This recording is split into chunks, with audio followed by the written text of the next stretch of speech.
اعوذ باللہ من الشیطان الرجیم بسم اللہ الرحمن الرحیم وما لکم تمہیں کیا ہو گیا ہے لا تقاتلون کہ تم قتال نہیں کرتے جہاد نہیں کرتے فی سبیل اللہ اللہ کے راستے میں حالانکہ والمستضعفین کمزور لوگ جو ہیں من الرجالی مردوں میں سے والنسائی عورتوں میں سے والولدان اور بچوں میں سے مردوں عورتوں اور بچوں میں سے کمزور لوگ اللہ سے یہ دعا کر رہے ہیں الذین یقولون وہ کہتے ہیں اللہ کو ربنا اے ہمارے رب اخرجنا آپ ہم کو نکال دیجئے من هذه القریہ اس بستی سے الظالم اہلھا جس کے رہنے والے ظالم لوگ ہیں اور وجعل لنا آپ بنائیں ہمارے لیے من لدنک اپنی طرف سے ولیا کوئی کارساز کوئی سرپرستی کرنے والا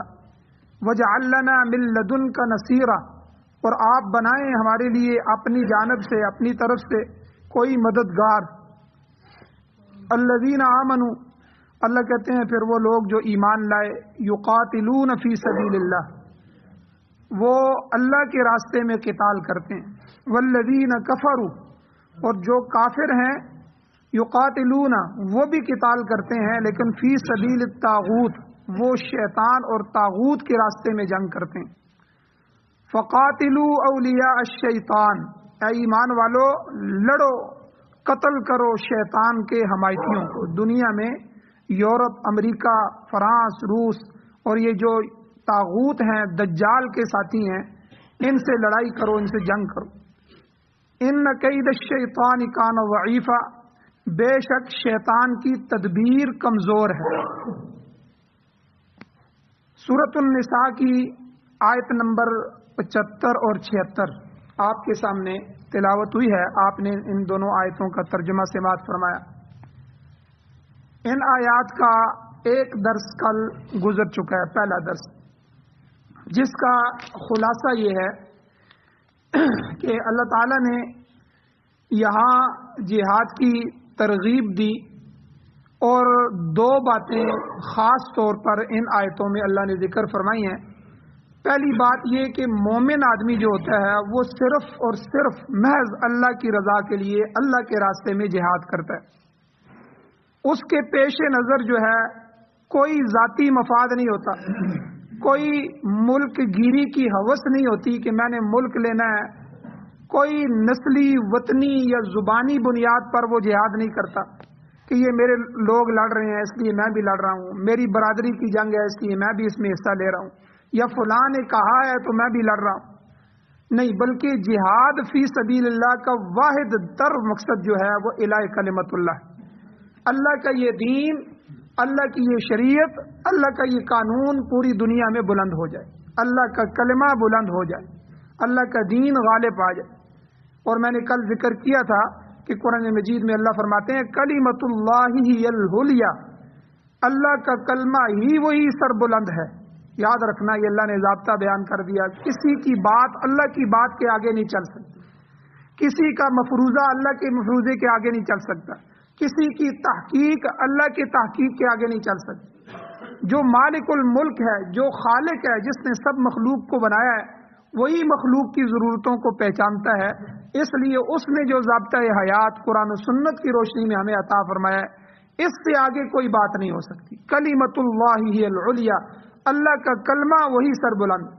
اور میں نے کل وہ آیت سورہ فتح کی بیان کی تھی کہ حضور کے آنے کا مقصد بھی اللہ نے بیان یہی فرمایا والذی ارسل رسولہ بالہدی ودین الحق کہ وہ اللہ وہ ذات ہے جس نے اپنے رسول کو ہدایت اور دین حق دے کے بھیجا لیظہرہ علی الدین کلی تاکہ وہ اس کو تمام دینوں پر غالب کر دے یہ حضور کے آنے کا مقصد تھا یہ مقصد بعثت میں سے تھا کہ حضور کو مبعوث کرنے کا عظیم مقصد یہ تھا اللہ کا دین پوری دنیا میں غالب کریں پوری دنیا میں جتنے بھی دین اس وقت چل رہے تھے عیسائیوں کا یہودیوں کا یا دوسرے مذاہب تھے دوسرے ادیان تھے اللہ کا دین ان سب دینوں پر غالب آنا چاہیے غالب آنے کا مطلب ہوتا ہے برتری یہ ہو نہیں سکتا کہ باقی دین ختم ہو جائیں گے بلکہ کافر اور مسلمان چلتے رہیں گے مطلب یہ ہے کہ اسلام کی شناخت بحال ہو جائے،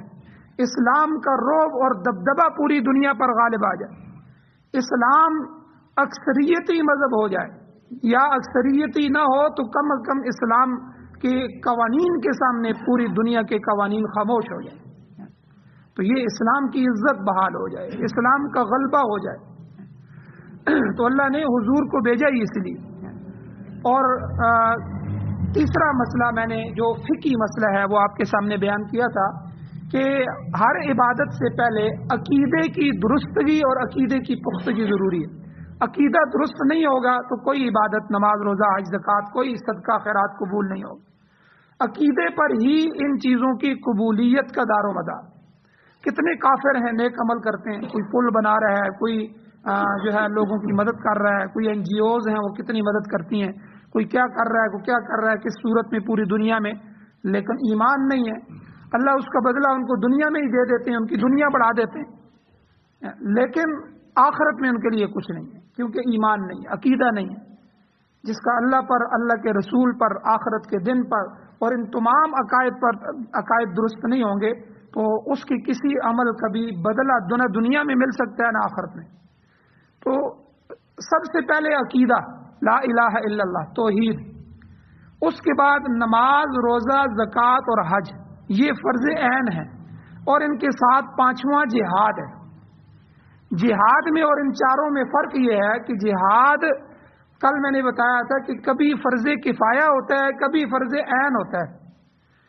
فرض کفایہ عام حالات میں ہوتا ہے کہ عام حالات میں جب دشمن آپ کے ملک میں موجود نہ ہو اور چند لوگ ایسے موجود ہوں جو اس سے لڑنے کے لیے ہوں تو جہاد جو ہے وہ فرض کفایہ ہوگا۔ جیسے آج ہماری فوج موجود ہے، ہمارے ہاں اسلامی مجاہدین موجود ہیں، تو اگر کوئی ضرورت پڑتی ہے تو وہ لڑنے کے لیے کافی ہیں، تو فی الحال فرض کفایہ ہے۔ اور لیکن اگر ملک میں دشمن اتر آئے، جیسے افغانستان میں اتر آیا تھا، تو اس وقت جہاد فرض عین ہو جاتا ہے۔ ہر مرد، عورت، بچے، عورت، بوڑھے، خادم، غلام، کسی کو کسی کی اجازت کی ضرورت نہیں ہوتی، ہر ایک نکلے اور دشمن سے لڑے۔ اور جب آج دشمن نکل گیا ہے تو آج افغانستان میں دوبارہ جہاد فرض کفایہ ہو گیا، کیونکہ ان کی اپنی طالبان کی فوج بن گئی ہے، ان کے اپنے رینجر بن گئے ہیں، ان کے اپنے سسٹم بن گئے ہیں، وہ فی الحال کافی ہیں، اور اب جہاد دوبارہ فرض عین سے فرض کفایہ ہو گیا۔ تو اس طرح اس کی مختلف نوعیت ہوتی ہے، حالات کے حساب سے جو ہے جہاد کبھی فرض کفایہ ہوتا ہے اور کبھی مخصوص حالات میں فرض عین ہو جاتا ہے۔ مولانا عبید اللہ سندھی رحمۃ اللہ علیہ ہمارے انقلاب پسند اکابرین میں سے گزرے ہیں، وہ اکابر علماء کہ جنہوں نے دنیا میں انقلاب کی بنیاد رکھی۔ آپ انگریزوں کے اتنے خلاف تھے، اتنے سخت دشمن تھے۔ یہ تحریک ریشمی رومال جو نکلی تھی، اس نے پوری دنیا میں تہلکہ مچا دیا۔ ہمارے اپنے غداری نہ کرتے، شریف مکہ نے انگریز کو بتا دیا تھا، ورنہ جو ہے کوئی دنیا میں اس کو ناکام نہیں کر سکتا۔ اتنی بڑی انگریز کے خلاف سازش تھی اور بڑی تحریک تھی، تحریک ریشمی رومال۔ اس کے روح رواں جو تھے مولانا عبید اللہ سندھی رحمۃ اللہ علیہ، تو آپ جب انگریز کے خلاف یہ تحریک اٹھی تو انگریز کو پتہ چل گیا کہ یہ مولوی میرے خلاف کچھ کر رہے ہیں۔ بر صغیر میں اس کو 100 سال سے زیادہ عرصہ ہو گیا تھا، تو اتنے سال سے اس کی حکومت تھی، مضبوط حکومت تھی، پورے بر صغیر کو لوٹ کر وہ برطانیہ لے گیا تھا، تو اب اپنی حکومت کے جانے سے خائف تھا، تو اس کے پیچھے بھی اس کا جو محرک سمجھتا تھا وہ علماء کو سمجھتا تھا، اور خاص طور پر مولانا عبید اللہ سندھی جن کی تحریک پکڑی گئی۔ اب آپ انگریزوں کے سخت خلاف تھے، اور انگریز آپ سے اس قدر خوفزدہ تھے کہ حجاز جو ہے مکہ کے اندر جب آپ کا قیام تھا حجاز کے اندر، تو مولانا کے پیچھے انگریزوں نے جاسوس بھیجے ہوئے، تو تاکہ وہ معلوم کر سکیں کہ ہمارے خلاف کیا تدبیر کر رہے ہیں۔ یہاں تک کہ ایک دفعہ طواف کر رہے تھے تو طواف کرتے ہوئے ان کو محسوس ہوا تو پیچھے بندے طواف کر رہے ہیں، تو ان کو وہیں کھڑا کر دیا، ان کو کہا ظالمو، اللہ کے گھر میں بھی مجھے نہیں چھوڑتے، جاؤ دفع ہو جاؤ یہاں سے۔ تو بہرحال اتنا انگریز خوفزدہ تھا ان سے، تو مولانا فرماتے ہیں کہ جہاد کے راستے میں رکاوٹ بننے والا ہر فرد وہ منافق ہے. یاد رکھیں، جو بھی جہاد کا مخالف ہے، ٹھیک ہے، جہاد اللہ کا حکم ہے، یہ کسی مولوی کا حکم نہیں ہے، یہ قرآن کا حکم ہے. آدھا قرآن جہاد سے بھرا ہوا ہے، اور سورہ توبہ، سورہ انفال، پوری لمبی لمبی صورتیں پوری جہاد میں. ابھی یہ 6 رکوع جو ہے وہ جہاد میں ہیں، اور اسی طرح سورہ بقرہ میں پیچھے مختلف آیات گزری ہیں، رکوع گزرے ہیں، مختلف مقامات آئے ہیں. تو جہاد کا مخالف جہاد کے وہ تو ہے ہی کافر، لیکن جہاد کے راہ میں رکاوٹ بننے والا مولانا فرماتے ہیں وہ منافق ہے. یہ مولانا کے الفاظ ہیں، میرے الفاظ نہیں ہیں. ہو سکتا ہے کوئی مولوی مجھ پہ فتویٰ لگا دے، کوئی پیر فتویٰ لگا دے. مولانا کہتے ہیں کہ کوئی بھی آدمی ہو، ہر وہ فرد جو جہاد کے راستے میں رکاوٹ بنے گا وہ منافق ہے. چاہے وہ مولوی ہے، چاہے وہ پیر ہے، چاہے وہ سلطان ہے، بادشاہ ہے، چاہے وہ سرمایہ دار ہے، کوئی بھی ہے، یا دیریا ہے، کوئی بھی ہے، وہ منافق ہے. کلمہ پڑھتا ہے اور جہاد کے راستے میں رکاوٹ ہے، مجاہدین کے مخالف ہے، ان کے اوپر باتیں کرتا ہے اور جہاد کی مخالفت کرتا رہتا ہے اور ہر کوشش کرتا ہے کہ یہ ختم ہو جائے، تو یہ منافق آدمی ہے، مسلمان نہیں ہے. انگریز نے بر صغیر میں جب قدم رکھے تو 1857 کی جو جنگ آزادی ہوئی تھی، اس کے بعد انگریز کو ضرورت محسوس ہوئی کہ یہ کیوں مسلمان مجھ سے لڑتے ہیں، وجہ کیا ہے؟ تو انہوں نے کہا کہ ان کا جو جذبہ جہاد ہے اس کو ختم کر دو تو تم یہاں رہ سکتے ہو، ورنہ یہ جو جذبہ جہاد ہے اگر یہ ان میں موجود ہے تو تمہاری خیر نہیں. تو انگریز نے جہاد کو ختم کرنے کے لیے بہت سے حربے استعمال کیے. ان میں سے سب سے پہلے اس نے اپنا جو خود کاشتہ پودا مرزا قادیانی دجال کذاب کی صورت میں اس نے کھڑا کیا، اور اس نے آ کر کہا کہ بھائی دوستو، اب جہاد کا خیال چھوڑ دو، اب جہاد نہیں ہے، اب ایک گورنمنٹ قائم ہو چکی ہے، گورنمنٹ انگریزی. تو گورنمنٹ کے ہوتے ہوئے اس کے خلاف بغاوت کرنا یہ اسلام کے اصولوں کے خلاف، یعنی آپ اندازہ لگائیں قرآن و سنت کی روشنی میں جہاد کو جو ہے وہ حرام کرنے کی کوشش کی. تو بہرحال پھر اس کے علاوہ یہ جو سر سید احمد خان اور یہ جو تو تعلیمی سلسلے شروع ہوئے، کالج، یونیورسٹیاں، ٹھیک ہے، اس تعلیم کے اثرات بھی جہاد سے نفرت کے ہیں. وجہ کیا ہے؟ انگریزی تعلیم عصری تعلیم ہے، یاد رکھیں یہ دنیاوی تعلیم ہے.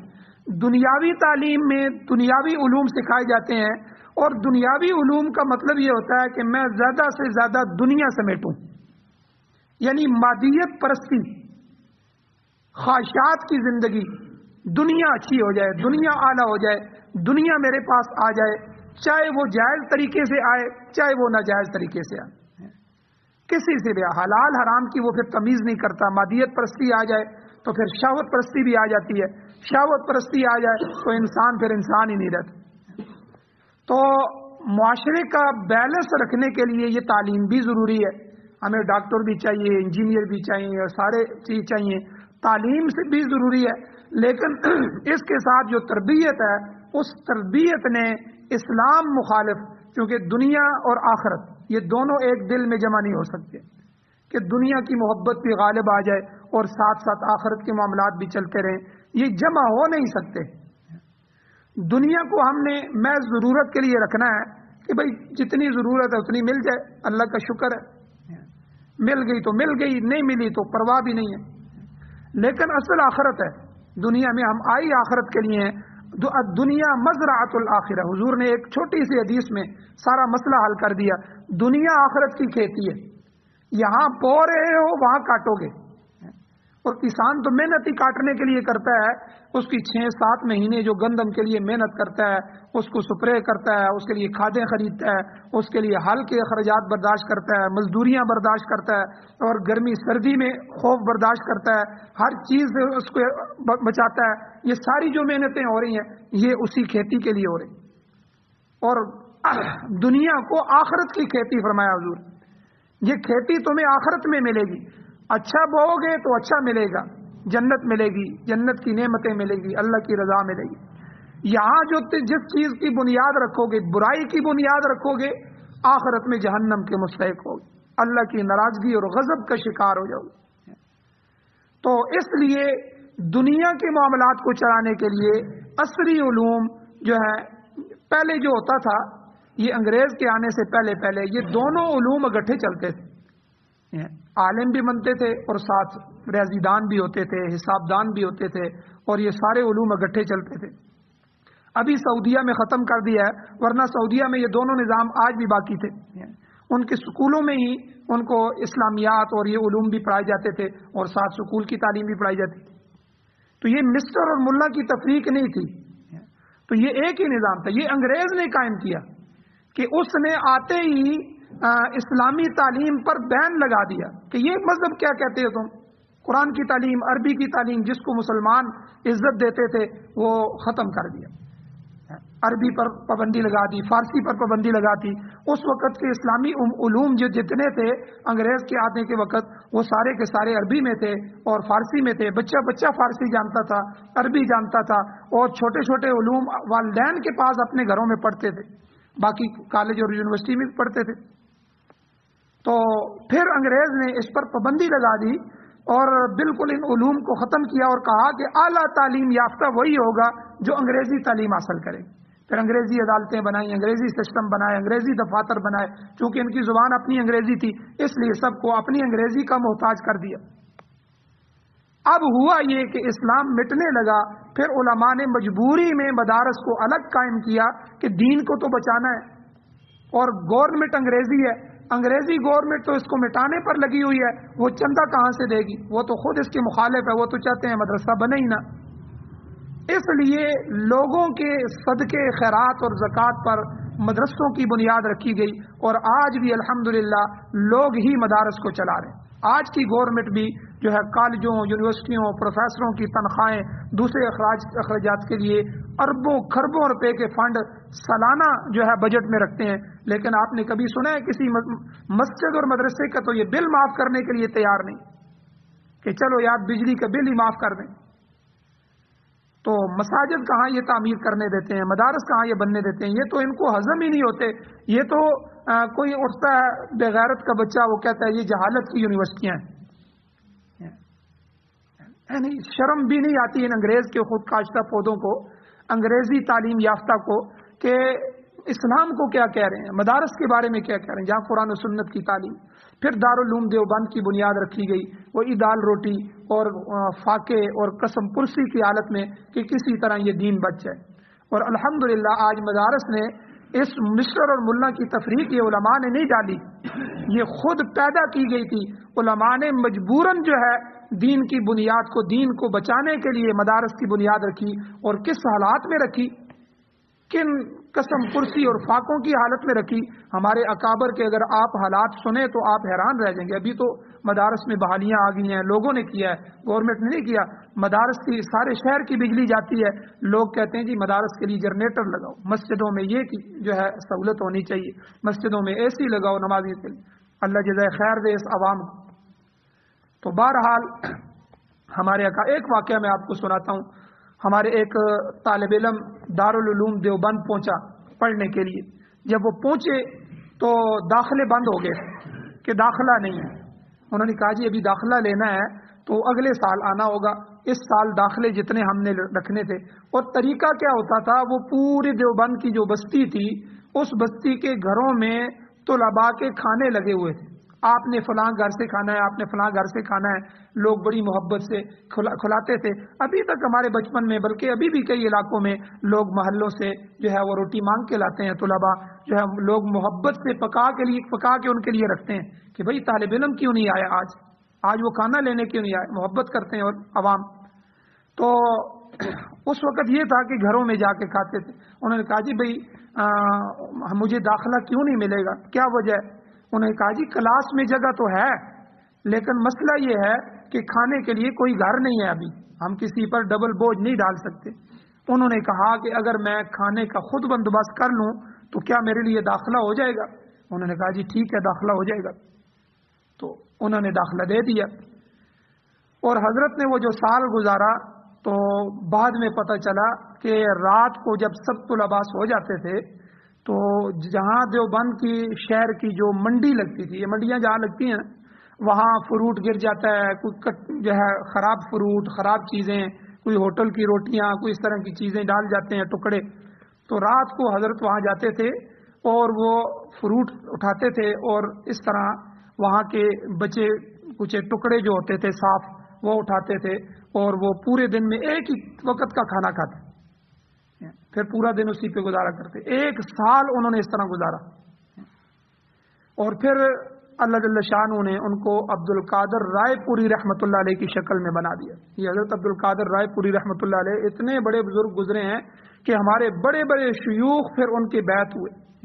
ایک ایک عالم نے اس طرح تعلیم حاصل کی. تو یہ تو مجبوری بن گئی تھی کہ دین کو بچانا تھا، ورنہ یہ دونوں علوم شروع سے اکٹھے چل رہے تھے. تو اسی طرح آپ دیکھیں ہمارے یہ جو جیلم ہے، جیلم کے اندر کل میں ایک تاریخ پڑھ رہا تھا کہ وہاں افغان جب یہاں آئے تو انہوں نے جہاد کرتے کرتے یہاں تو البیرونی جو تھا اس کو انہوں نے وہاں ایک مرکز زمین کا بنا کے دیا، تو جہاں سے وہ کل زمین کی پہاڑوں کو اور ان چیزوں کو مد نظر رکھ کے وہ پوری زمین کی پیمائش کرے. آپ اندازہ لگائیں کہ انہوں نے پیمائش کی اس زمانے میں جب کوئی جدیدیت نہیں ہوتی تھی، سیٹلائٹ نہیں تھے، یہ سسٹم نہیں تھے، اور 1000 غالباً جو ہے یہ 5 صدیاں پہلے کی بات ہے، 500 سال پہلے کی بات ہے. 1050 میں یا 51 میں ان کی وفات ہوئی ہے. تو انہوں نے جو ہے اس کو مد نظر رکھ کے جو زمین کی پیمائش کی، آج ناسا نے جدید ٹیکنالوجی سے جو پیمائش کی ہے صرف 81 کلومیٹر کا فرق آیا ہے. آپ اندازہ لگائیں پوری دنیا کی پیمائش انہوں نے وہاں مرکز بنا کے کی. اتنے یعنی وہ دیندار بھی تھے، عالم بھی ہوتے تھے، ساتھ سائنسدان بھی تھے. اس طرح جتنے ہمارے پہلے سائنسدان مسلمان سائنسدان گزرے ہیں انہی کی بنیاد پہ یہ انگریزی یونیورسٹیاں رکھی گئی. یہ سارا پیچھے جائیں آج ان کے علوم کا نام لینے والا کوئی نہیں. تو بہرحال دین کے راستے میں رکاوٹ بننے والا مولانا عبید اللہ سندھی رحمۃ اللہ علیہ یہ ماہر انقلاب تھے، لیڈر انقلاب تھے. یہ فرماتے ہیں ہر وہ بادشاہ، ہر وہ مولوی، ہر وہ پیر، ہر وہ سرمایہ دار، ہر وہ بادشاہ، ہر وہ فرد جو جہاد کے راستے میں رکاوٹ بنے وہ مسلمان نہیں ہے، وہ منافق ہے. اور ان کے راستے میں جو اکثر سلاطین اور بادشاہ ہوتے ہیں یہ جہاد کو مٹانے کی کوشش کرتے ہیں. تو بلکہ ہمارے ملک میں بھی دیکھ لیں انہوں نے فی سبیل اللہ کا نظریہ یہ خراب کر دیا کہ فی سبیل اللہ کہتے کسے. آپ کبھی کہتے ہیں جی پولیو کے خلاف جہاد، کبھی کہتے ہیں مچھروں کے خلاف جہاد، ٹھیک ہے سپرے کرو، کبھی کس کے خلاف، یعنی جہاد کو بدنام کرنے کے لیے عام گلیوں میں جو ہے دیواروں کے اوپر لکھ دیا، پمفلٹ شائع کر دیے. اتنا مقدس فریضہ اس کو جو ہے اس کے نظریے کو خراب کر دیا گیا، اس کی اہمیت کو خراب کر دیا گیا. اور جتنے بھی بادشاہ ہوتے ہیں ان کے ہاں صحیح اور غلط کا کوئی معیار نہیں ہوتا. بیت المال کو اپنے باپ دادا کی جگیر سمجھتے ہیں، اپنی من مانی کروائیاں کرتے ہیں. تو دین کا نظام ہی انہوں نے درم برم کر دیا. اچھا ان کی حمایت کون کرتے ہیں؟ علماء سو. یہ آپ کو بڑے بڑے علماء سو جو ہے بڑے بڑے پیٹوں والے یہ ہر بادشاہ کے ارد گرد آپ کو نظر آ جائیں گے، جو ان کو ان کے غلط کاموں پر، یعنی نیک علماء نظر آتے ہیں لیکن غلط کاموں پر جو ہے وہ فتوے دیتے ہوئے آپ کو ان کو نظر آئیں گے. علماء سو اور جھوٹے پیر جو ہے ان کی پشت پر ہوتے ہیں. تو اس طرح وہ غلط ملت فتوے حاصل کر کے اپنے مذموم عزائم جو ہوتے ہیں ان کو پایا تکمیل تک پہنچاتے ہیں. اور ہوتا کیا ہے، عوام بیچارے ظلم کی چکی میں پستے رہتے ہیں. ہر صاحب اقتدار اپنے اقتدار کی بقا کے لیے ہر جائز اور ناجائز کام کر گزرتا ہے. پھر عالمی سطح پر آپ دیکھیں اقتدار کی جنگ شروع ہو جاتی ہے. آج دنیا میں آپ دیکھیں روس اور امریکہ، چائنا، بلکہ ہر عالمی طاقتیں محض اقتدار کی ہوس میں کہ ہر کوئی دنیا میں اپنی چودراہٹ قائم کرنا چاہتا ہے. چین اور روس ایک ہی ان کا نظریہ ہے اشتراکی، اس کے باوجود وہ ایک دوسرے سے دست و گریبان ہے، ایک دوسرے سے آگے نکلنے کے لیے دوسرے کے اوپر جو ہے وہ پاؤں رکھ رہے ہیں.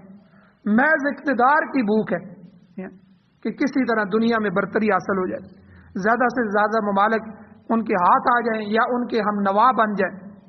تو یہ سب مادیت پرستی کا نتیجہ ہے، یاد رکھیں.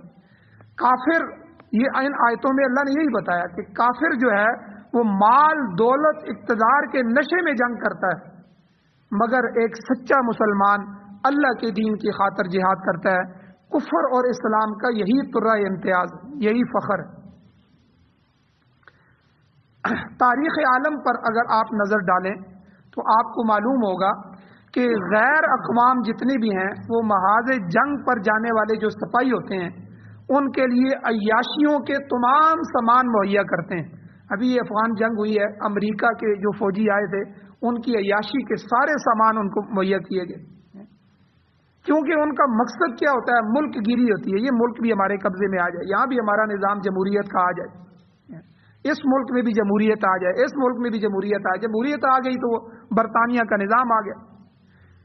جو دو جنگیں، بڑی جنگ عظیم اول اور جنگ عظیم دوم، جنگ عظیم دوم میں یہ اخباری رپورٹیں ہیں کہ ہزاروں ٹن شراب سپاہیوں کو پلائی گئی ان کی عیاشی کے لیے، حتیٰ کہ ان کی عیاشی کے لیے عورتیں مہیا کی گئی۔ اس جنگ میں جب امریکہ نے جاپان پر حملہ کیا تو جاپان پر حملے کے نتیجے میں یہ ان کی اپنی رپورٹیں ہیں کہ 1.25 لاکھ بچے حرامی پیدا ہوئے۔ اتنی کثیر تعداد تو جاپانی عورتیں جو ہے امریکی سپاہیوں کا جو ہوس کا نشانہ بنی ہے۔ یہ قواعد تو صرف ناجائز بچوں کے ہیں، باقی اس کے علاوہ کیا ہوا وہ اللہ ہی جانتا ہے۔ یعنی کوئی قانون نہیں، کوئی ضابطہ نہیں، جہاں جاتے ہیں وہاں اسی طرح عیاشیاں فحاشیاں۔ اور پہلی جنگ عظیم میں کیا ہوا؟ انگریزوں اور فرانسیسیوں جو فرانس کے تھے ان اور جو ہے عورتوں کے لیے انعامات کا اعلان کرتے تھے کہ جو فوجی سپاہیوں کی خوش طبعی کے لیے اپنے آپ کو پیش کریں۔ اور یہ تو یہ نظریہ ہے غیر قوموں کا، اور دوسری طرف اسلام کا نظریہ ہے فی سبیل اللہ، اللہ کے راستے میں کوئی بدکاری اور عیاشی نہیں، محض اللہ کے دین کی سربلندی مطلوب ہے۔ میں آپ کو افغانستان کی طالبان کی ایک مثال دیتا ہوں، دنیا کے ریکارڈ میں موجود ہے۔ ایوان ریڈلی برطانوی جاسوس تھی، صحافی بن کے افغانستان میں آئی اور طالبان کے ہاتھوں پکڑی گئی، انہوں نے قید کر دیا۔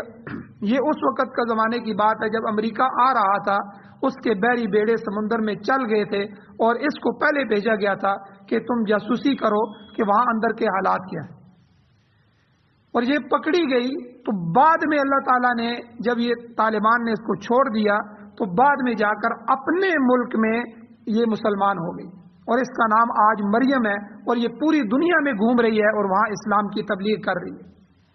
برطانوی عورت ہے، اس نے ایک کتاب لکھی کہ میں مسلمان کیوں ہوئی، تو اس میں اس نے بے شمار واقعات لکھے ہیں۔ ایک واقعہ میں آپ کو سناتی ہوں۔ کہتی ہے کہ یعنی اس نے اپنے معاشرے کا، اپنے ملک کا، اپنے لوگوں کا اور افغان طالبان کا تقابل کیا اپنی کتاب میں۔ وہ کہتی ہے کہ مجھے جو ہے اپنے ملک میں، ہمیں انگریزوں کو اپنے ملک میں یہ بتایا گیا تھا یہ افغان جاہل لوگ ہوتے ہیں، یہ دنیا کے عجیب لوگ ہیں، یہ ظالم قسم کے بھیڑیے ہیں، یہ کرتے ہیں، یہ وہ کرتے ہیں، ہم تو ڈرے ہوئے تھے۔ اور جب میں پکڑی گئی تو میں تو ڈر گئی، میں نے کہا پتہ نہیں میرے ساتھ کیا ہوگا، میری عزت تار تار کی جائے گی اور یہ ہوگا اور وہ ہوگا۔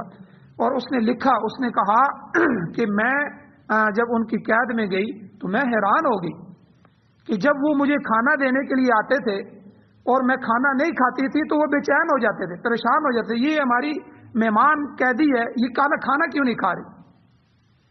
اور دوسری اس نے یہ بات لکھی کہ جو بھی میرے سامنے تفتیش کے لیے آیا یا کھانا دینے کے لیے آیا یا کسی کام کے لیے، کسی کی نظر میرے اوپر نہیں ہوتی تھی، سب کی نظریں نیچے ہوتی تھی۔ میں حیران تھی۔ برطانیہ میں وہ کہتے ہیں اپنے ملک میں ہمیں تو بچپن میں تعلیم یہ دی جاتی ہے جو مردوں کی نظر میں جتنا خوبصورت ہو گیا، ہم تو اپنے آپ کو سنوارتی تھی، آدھے کپڑے پہنتی تھی اور میک اپ کرتی ہیں اور سارا کچھ کرتی ہیں کہ مردوں کی نظر میں ہم اچھی ہو جائیں۔ تو یہاں تو میرے اندر کوئی کمی ہے، یہ کیوں نہیں مجھے دیکھ رہے۔ اور تیسری بات اس نے کہا کہ جب بھی وہ مجھے پکارتے تھے تو سسٹر کہتے تھے کہ سسٹر، بہن، آپ کھانا کیوں نہیں کھا رہی، آپ کو کیا تکلیف ہے، آپ کے لیے کوئی مسئلہ ہے تو آپ عرض کریں۔ کہتے ہیں میں حیران رہ گئی کہ جن کو جاہل کہا جا رہا ہے، جن کو دنیا کا اجڑ کہا جا رہا ہے اور جن کو ظالم اور خونخوار کہا جا رہا ہے، ان کا یہ رویہ ہے۔ اور کہتے ہیں کہ جتنی میری عزت محفوظ وہاں ان کے ہاتھوں میں ہوئی، میں نے دنیا میں کہیں بھی اپنی عزت کو محفوظ نہیں پایا۔ پھر وہ تقابل کرتی ہے، کہتی ہے جب انہوں نے مجھے چھوڑ دیا، میں اپنے ایئرپورٹ پہ آئی، ایئرپورٹ سے میں نے ٹیکسی لی، ٹیکسی پہ بیٹھ کے میں اپنے گھر تک جانے لگی، تو وہ ٹیکسی والا مجھے پوچھتا ہے کہ تم وہی عورت ہو کہ جن کو افغانوں نے قید کر لیا تھا؟ میں نے اسے کہا کہ ہاں۔ اس نے کہا کہ مجھے سناؤ انہوں نے تیرے ساتھ پھر کیا کیا؟ اور میں نے اس کو ساری ردات سنائی، تو وہ کہنے لگا کہ میں اگر ہوتا تو میں تیرے ساتھ یہ کرتا، یعنی عیاشی اور فحاشی۔ تو وہ کہتی ہے دیکھو میری اپنی عزت میرے ملک کے اندر محفوظ نہیں، لیکن ان کے ہاتھوں میں جتنا محفوظ تھی۔ اس کے علاوہ اس نے کئی واقعات ایسے لکھے ان کے اپنے مسلمان ہونے کی وجوہات اور اسباب میں۔ آپ کو وہ کتاب پڑھنی چاہیے، میں سب حضرات کو کہتا ہوں کہ ایوان ریڈلی، مریم اس کا نام ہے، تو اس کی کتاب لیں بازار سے اور وہ پوری کتاب پڑھیں کہ اس نے اپنی وہ ردات بھی سنائی ہے، میں کس طرح آئی، بارڈر سے کس طرح گزری، کہاں گئی، اور اس نے کئی لوگوں کے انٹرویو بھی لیے تھے۔ بڑی عجیب بات ہے، اس نے اپنے انٹرویو میں یہ بات لکھی کہ میں مختلف لوگوں کے پاس جاتی، مختلف گھروں میں میں خفیہ طور پہ رہی، اور کئی افغان عورتوں کے میں نے انٹرویو لیے، اور ایک عورت سے میں نے انٹرویو لیا، میں نے اسے کہا کہ تمہیں پتہ ہے کہ امریکہ اتنی بڑی طاقت ہے اور اس کے ساتھ اتنے ملک مل کے آ رہے ہیں، اور اتنے بحری بیڑے کہ سمندر پورا بھر گیا ہے ان کے جہازوں سے، اور اس پر جو ایئر کرافٹ اور سسٹم ہیں اور جہاز ہیں اور وہ الگ سے ہیں، اور ان کی جو میزائل ہیں ان کے فلاں فلاں نام ہے اور فلاں فلاں کام ہے، وہ ڈیزی کٹر بم ہے، فلاں بم ہے کہ جو پہاڑوں میں بھی 40-40 میٹر نیچے تک جاتے ہیں اور جا کے نیچے جو ہے وہ پھٹتے ہیں۔ اور میں نے اس کو یعنی ڈرایا، تو میں نے کہا کہ دیکھو ایسی بمباریاں ہوں گی، ایسا ہوگا، تو آپ کیا کہتی ہے؟ تو اس نے کہا وہ عجیب بات ہے، اس کی کتاب میں لکھا ہوا ہے، اس نے کہا کہ اس نے اپنا بازو اوپر اٹھایا اور اس نے اٹھا کے کہا کہ دیکھ اللہ نے مجھے طاقت دی ہے اور میرے 13 بچے ہیں، تم انگریزوں کے زیادہ سے زیادہ 2 بچے ہوتے ہو، تم اپنے بچوں کو جنگ میں بھیج رہی ہو ہم سے لڑنے کے لیے، جب وہ 2 مارے جائیں گے میرے 2 مارے جائیں گے، تو پھر بھی میرے 11 بچے باقی ہوں گے، اور اگر یہ 11 بھی شہید ہو گئے تو دیکھو اللہ نے مجھے طاقت دی ہے، میں اور بھی 11 پیدا کر سکتی ہوں۔ آپ اندازہ لگاؤ، یہ اس کے انٹرویو میں بات لکھی ہوئی کہ ایسا جذبہ جہاد ان کے اندر۔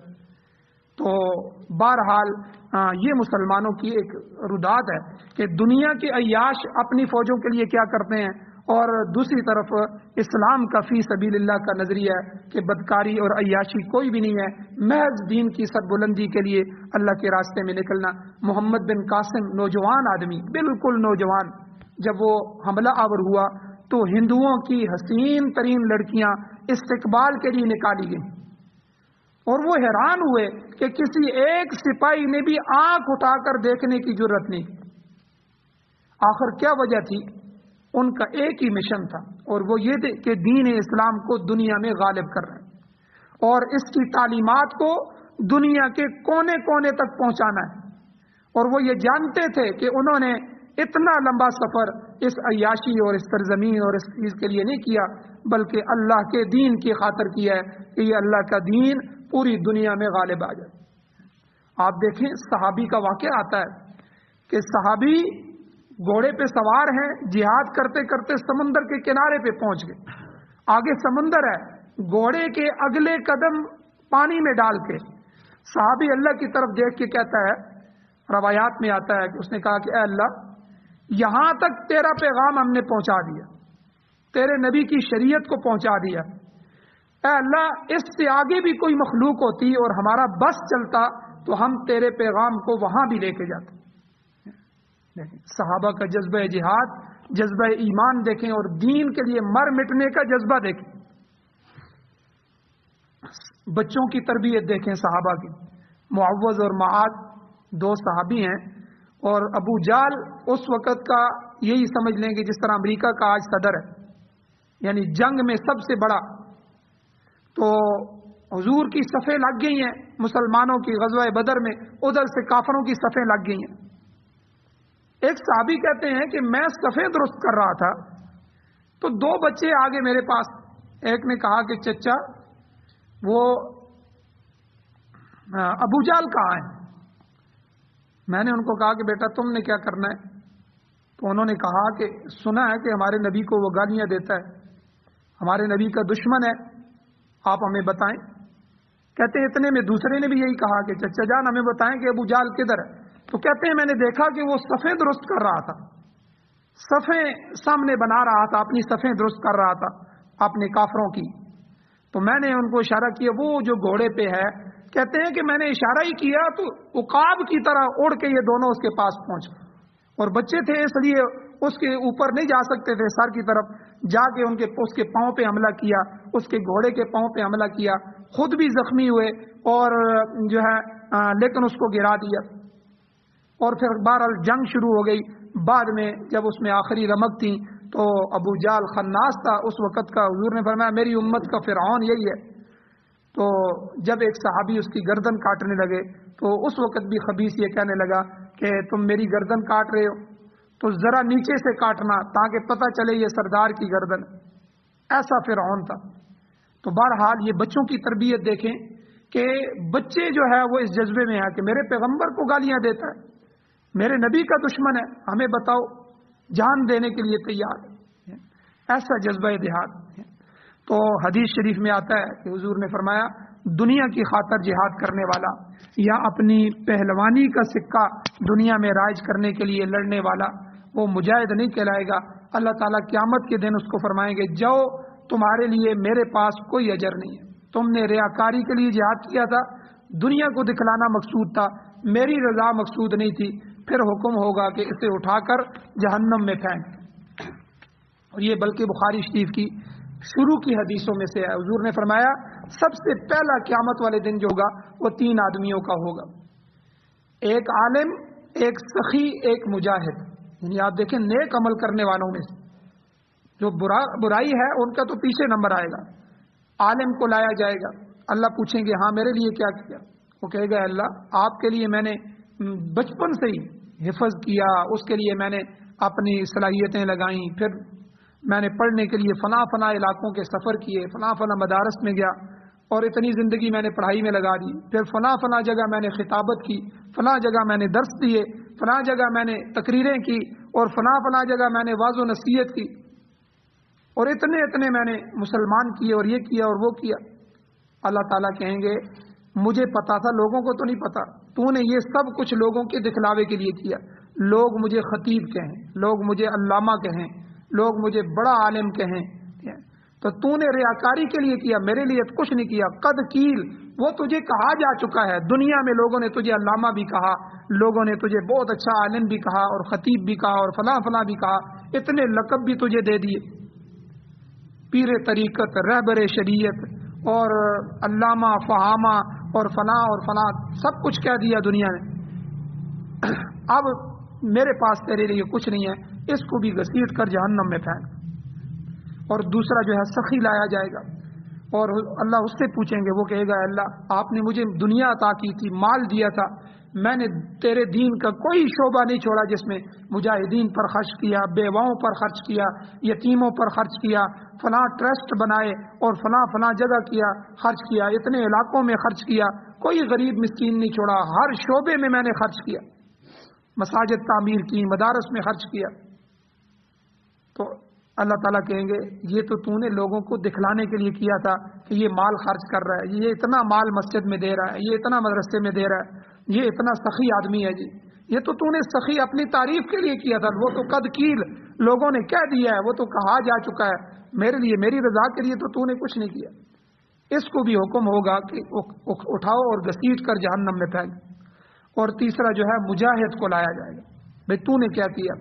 وہ کہے گا اللہ اتنے عرصے میں آپ اپنے گھر سے دور رہا، بیوی بچوں سے دور رہا، خاندان برادری سے دور رہا، مشقتوں کی زندگی برداشت کی، فلاں فلاں محاذ پر میں نے لڑائی کی اور فلاں فلاں دشمن سے لڑا، اتنے مارکے میں نے کیے۔ اللہ تعالیٰ کہیں گے تیرے دل کی باتوں کو تو میں جانتا ہوں، لوگ تو نہیں جانتے تھے، تو نے تیرے عکاری کے لیے کیا تھا، لوگ کہیں جی یہ بڑا مجاہد آدمی ہے، بہت بڑا کمانڈر ہے، تو نے تو لوگوں کے لیے کیا، وہ تو انہوں نے کہا ہے، دنیا میں کہا جا چکا ہے جی بڑا اچھا آدمی ہے جی، بہت اس کا تو وقت ہی محاذ پہ گزرتا ہے، یہ تو بہت اعلیٰ آدمی ہے، بہت بڑے کمانڈر ہیں۔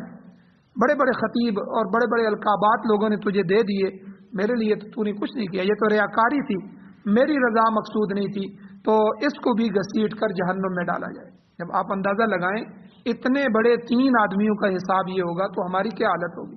اس لیے ان آیات سے یہ بھی پتہ چلا کہ جب بھی کوئی عمل کیا جائے اس میں اپنی نیت کو حاضر کریں۔ اس لیے علماء نے لکھا ہے کہ قربانی میں ایک آدمی کی بھی نیت گوشت کھانے کی ہوئی تو سب کی قربانی نہیں ہوگی، سارے اللہ کے لیے نیت کریں، گوشت تو مل جائے گا، تمہارا گوشت تو کوئی نہیں لے کے جائے گا، تمہارا حصہ تمہیں ہی ملے گا، لیکن نیت درست کرو۔ تو اس لیے کوئی بھی آدمی عمل کرے، چھوٹے سے چھوٹا بڑے سے بڑا عمل اللہ کی رضا کے لیے، اللہ راضی ہو جائیں۔ تو یہ فرق ہے دنیا کی جو ہے باطل اور حق اور باطل کے نظریے کے درمیان۔ اللہ تعالیٰ سے دعا ہے اللہ تعالیٰ ہماری نیتوں کو درست فرمائے، ہمیں جہاد کرنے کی توفیق عطا فرمائے اور ہماری نسلوں میں اللہ تعالیٰ جذبہ جہاد پیدا فرمائے۔ آمین۔ الحمدللہ رب العالمین والعاقبۃ للمتقین والصلاۃ والسلام علی رسولہ النبی الأمی الکریم۔ یا اللہ ہماری کمیوں کو تائیوں کو معاف فرمائیے، درگزر فرمائیے، صغیر اور کبیرہ گناہوں کو معاف فرمائیے۔ یا اللہ آج جذبہ جہاد امت سے مٹ رہا ہے، یا اللہ اسی لیے ہم غلام در غلام بنتے جا رہے ہیں۔ یا اللہ دجال کی آمد ہے، یا اللہ دجالی قوتیں، دجالی ممالک وہ اپنے دجال کے لیے راہیں ہموار کر رہے ہیں۔ عیاشی کو انہوں نے، فحاشی کو، فلموں کو، ڈراموں کو، ہر چیز کو عام کر دیا ہے۔ یا اللہ بدنظری عام ہے، زنا فحاشیاں عام ہو رہی ہیں۔ یا اللہ جینڈر اور جنسی تقسیم جو ہے وہ کی جا رہی ہیں۔ یا اللہ ہر طرح کے فتنے ظہور پذیر ہو رہے ہیں۔ یا اللہ ان فتنوں کے زمانے میں ہمیں دین سے وابستہ رکھ۔ یا اللہ اپنی دین کی محنت نصیب فرما۔ یا اللہ قرآن و سنت کی بالادستی نصیب فرما، قرآن و سنت کی حکومتیں نصیب فرما، امارت اسلامیہ شریعہ خلافت راشدہ کا قیام نصیب فرما۔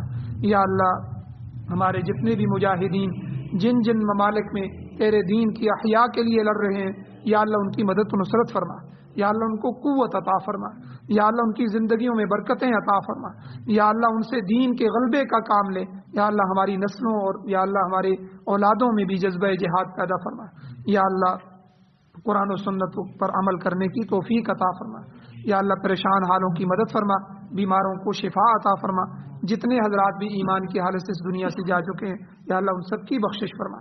صلی اللہ تعالی علی خیر خلقہ محمد وآلہ وأہل بیتہ وازواجہ وذریتہ وعترتہ اجمعین برحمتک یا ارحم الراحمین۔